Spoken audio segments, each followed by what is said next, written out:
നോക്കൂ സ്മൃതി, ഞാൻ അതിലേക്ക് വരുന്നതിന് മുമ്പ് നേരത്തെ നമ്മുടെ BJP-യുടെ പ്രതിനിധി വളരെ ശക്തമായി ഈ കാര്യങ്ങളെ പ്രതിരോധിക്കുന്നത് കണ്ടു. നോക്കൂ, BJP-യുടെ സ്റ്റേക്ക് ഇവിടെ എന്താണ്? മറ്റേത് പാർട്ടിയെയും പോലെ, കോൺഗ്രസിനെ പോലെ, ആം ആദ്മി പാർട്ടിയെ പോലെ തന്നെ ഈ തെരഞ്ഞെടുപ്പിൽ തുല്യതയോടെ മത്സരിക്കുന്ന ഒരു പാർട്ടിയാണ് BJP.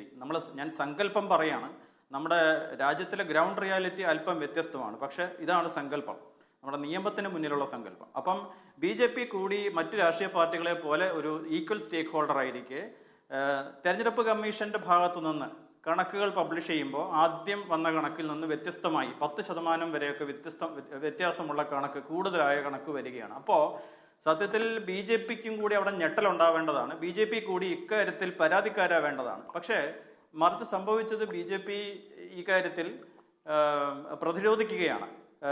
നമുക്കറിയാം, BJP-യുടെ പ്രതിനിധി ഒരു തരത്തിലും തെരഞ്ഞെടുപ്പ് കമ്മീഷനെ പ്രതിനിധീകരിക്കുന്നില്ല. തെരഞ്ഞെടുപ്പ് കമ്മീഷൻ പൂർണ്ണമായി സ്വതന്ത്രമായ ഒരു ബോഡിയാണ്, ഒരു ഭരണഘടനാ സ്ഥാപനമാണ്, സർക്കാരിന്റെ കീഴിലുള്ള ഒരു ഡിപ്പാർട്ട്മെന്റേ അല്ല.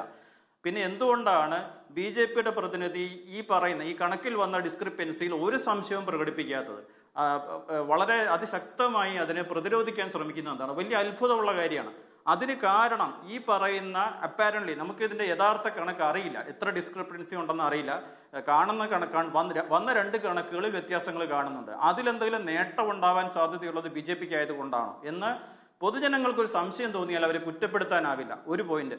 രണ്ടാമത്തത്, BJP-യുടെ നേതാവ് നേരത്തെ പറഞ്ഞു, പിന്നെ ഈ കാര്യത്തിൽ നമ്മൾ ചോദ്യങ്ങൾ ചോദിക്കുന്നത് ഇതൊരു ജനാധിപത്യ സംവിധാനമാണ്, ഇത് മറ്റാർക്കോ ആണ് ഇതുകൊണ്ട് ഗുണം. ആരെയാണ് അവർ ഉദ്ദേശിക്കുന്നത്?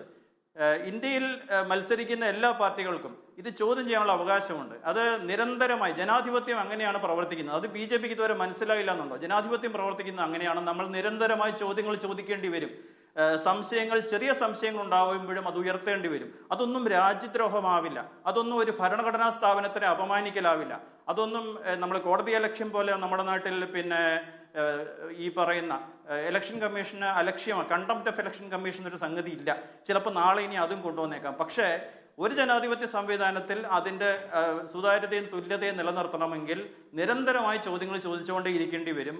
അത് BJP-യെ പോലൊരു പാർട്ടിയുടെ പ്രതിനിധിക്ക്, BJP-ക്ക് ഒന്നും ഇഷ്ടപ്പെട്ടില്ലെങ്കിലും ആ ചോദ്യങ്ങൾ ചോദിക്കണം. നമ്മൾ കഴിഞ്ഞ 70 വർഷം ആ നിരന്തരമായ ചോദ്യങ്ങൾ ചോദിച്ചത് കൊണ്ടാണ് ഇതുവരെ നമുക്കൊരു സുതാര്യമായ തെരഞ്ഞെടുപ്പ് ഇന്ത്യയിൽ ഉണ്ടാവാൻ സാധിച്ചത്. അതുകൊണ്ട് BJP എന്തുകൊണ്ടാണ് ഇതിനെ അസഹിഷ്ണുതയോടെ കാണുന്നത് എന്ന് അദ്ദേഹം ഒന്ന് വിശദീകരിക്കേണ്ടതാണ്. കാരണം ചോദ്യങ്ങൾ ചോദിക്കാത്തിടത്ത് ജനാധിപത്യമില്ല. താങ്കൾക്കറിയാമല്ലോ, ഇപ്പൊ റഷ്യയിൽ തെരഞ്ഞെടുപ്പ് നടക്കുന്നുണ്ട്. പുടിൻ ഇത്തവണയും 80%-ലധികം വോട്ടുമായി വിജയിച്ചു. 88% തോന്നുന്നു. എന്തുകൊണ്ട് അദ്ദേഹത്തിന് 100% വോട്ട് കിട്ടിയില്ല? അത് ക്രെഡിബിലിറ്റി ഉണ്ടാക്കാനുള്ള ഒരു എക്സസൈസ് ആണെന്ന് അറിയില്ല. മുമ്പ് സദ്ദാം ഹുസൈൻ നിരന്തരമായി 5 വർഷം കൂടുമ്പോൾ ഹിതപരിശോധന നടത്തി വിജയിച്ചിരുന്നു. അതുപോലെ ഉത്തര കൊറിയയിൽ ഇപ്പോഴും തെരഞ്ഞെടുപ്പ് നടക്കുന്നുണ്ടെന്നാണ് വെയ്പ്പ്.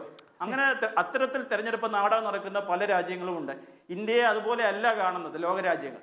ഇന്ത്യ ഏഷ്യയിലെ അത്ഭുതമായ ഏഷ്യൻ രാജ്യങ്ങളിൽ ജനാധിപത്യം സജീവമായി നിലനിൽക്കുന്ന ഏറ്റവും വിശ്വാസ്യതയുള്ള ജനാധിപത്യമുള്ള ഒരേ ഒരു രാജ്യമാണെന്ന് നമുക്ക് പറയാം, യൂറോപ്പിനും അമേരിക്കയ്ക്കും പുറത്ത്. അപ്പോൾ അങ്ങനെ വരുമ്പോൾ നമ്മൾ ചോദ്യങ്ങൾ ചോദിക്കേണ്ടി വരും. ഇതിനൊക്കെ തിരുത്തുകൾ ഉണ്ടാവേണ്ടി വരും. അതിൽ BJP അസഹിഷ്ണുവാകുന്നത് എന്താണെന്ന് അവർ വിശദീകരിക്കേണ്ടതാണ്. പിന്നെ താങ്കൾ ചോദിച്ച ആ ഭാഗം, അത് തീർച്ചയായും തെരഞ്ഞെടുപ്പ് കമ്മീഷന്റെ ഇടപെടലിൽ വലിയ തോതിൽ അതൃപ്തിയും സംശയവും ഉണ്ടാകുന്നുണ്ട്. അത് ദൂരീകരിക്കേണ്ടത് ഇലക്ഷൻ കമ്മീഷൻ തന്നെയാണ്. കാരണം ഫ്രീ ആൻഡ് ഫെയർ ഇലക്ഷൻ നടക്കുന്ന കാര്യത്തിൽ ഇപ്പൊ നേരത്തെ പറഞ്ഞത് പ്രധാനമന്ത്രി ശ്രീ നരേന്ദ്രമോദി പറഞ്ഞ വളരെ എക്സ്പ്ലിസിറ്റ് ആയിട്ടുള്ള വർഗീയ പരാമർശങ്ങൾ, ആ പരാമർശങ്ങൾക്കെതിരെ പിന്നെ ഇലക്ഷൻ കമ്മീഷൻ പ്രോപ്പറായ നടപടിയെടുത്തില്ല. മുൻപ് അത്തരം നടപടിയെടുത്ത ചരിത്രം ഇന്ത്യയിലുണ്ട്. ഇന്ത്യയിലെ ഇലക്ഷൻ കമ്മീഷനുകൾ രാഷ്ട്രീയ നേതാക്കൾക്കെതിരെ അയോഗ്യത ഉൾപ്പെടെയുള്ള നടപടികൾ എടുത്ത ചരിത്രമുണ്ട്. ഇവിടെ അത് ഉണ്ടാവുന്നില്ല. അതിന്റെ കാരണം എന്താണ്? BJP നേതാവിന് അതിന്റെ കാരണം അറിയാമോ? അപ്പോൾ ഇത് ജനങ്ങൾക്ക് മുന്നിൽ ആ സ്ഥാപനത്തിന്റെ, ഇലക്ഷൻ കമ്മീഷൻ എന്ന സ്ഥാപനത്തിന്റെ വിശ്വാസ്യത കുറയ്ക്കുന്നുണ്ട്. ഇത് ഞങ്ങൾ ആരുമല്ല, ഇത് ചോദ്യം ചെയ്യുന്നവരോ ചൂണ്ടിക്കാണിക്കുന്നവരോ അല്ല അതിന് കാരണക്കാർ. തെരഞ്ഞെടുപ്പ് കമ്മീഷൻ തന്നെ അവരുടെ രീതി ഒന്ന് റെട്രോസ്പെക്ട് ചെയ്യണം, പുനർവിചിന്തനം ചെയ്യുകയും അവരുടെ വിശ്വാസ്യത പുനഃസ്ഥാപിക്കാൻ വേണ്ട കാര്യങ്ങൾ അവർ ചെയ്യുകയും വേണം എന്നാണ് ഞങ്ങൾക്ക് പറയാനുള്ളത്.